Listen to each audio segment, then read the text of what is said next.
sleek, futuristic, and daringly different. The 1957 Studebaker Coupes were rolling expressions of design courage in an era when conformity ruled Detroit's assembly lines. These cars didn't just look fast, they felt like they were built to challenge the very idea of what an American coupe could be. With streamlined styling crafted under the guidance of famed industrial designer Raymond Loewy, the 1957 Studebaker Coupes, especially the Silverhawk and Goldenhawk, brought together bold aesthetics, surprising performance, and a rebellious attitude that made them instant standouts on mid-century roads. The standout among the 1957 lineup was the Studebaker Goldenhawk, a muscle car before the term even existed. It came equipped with a 289 cube 4.7 litros 5.8 engine borrowed and supercharged from Packard, delivering an impressive 275 horsepower and 333 pounds-ft of torque. This made the Goldenhawk one of the fastest American cars of its time, capable of reaching 60 miles per hour in under 8 seconds, a remarkable feat in an era dominated by bulkier, slower cruisers. The Silverhawk, a slightly toned-down version, was offered with either a 180 cubic inch or a 259 V8, providing solid mid-range performance for more practical buyers. Both models came with options for manual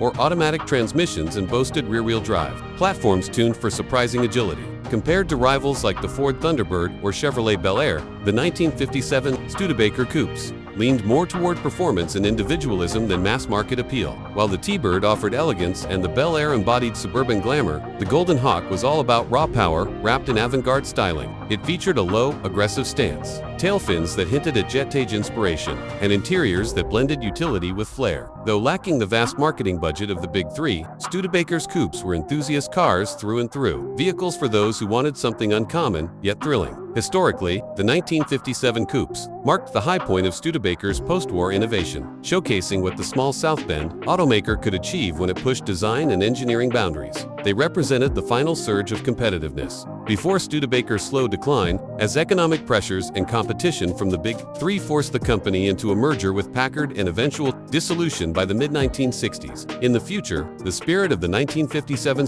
Coupes could live on through Restomod culture and EV conversions. With their dramatic looks and historical significance, they offer ideal platforms for electric drivetrains and modern tech without losing the retro soul, as nostalgia meets sustainability. The Goldenhawk and Silverhawk might roar again, not with supercharged V8 South, but with silent electric power, symbolizing both where we've been and where we're headed in automotive evolution.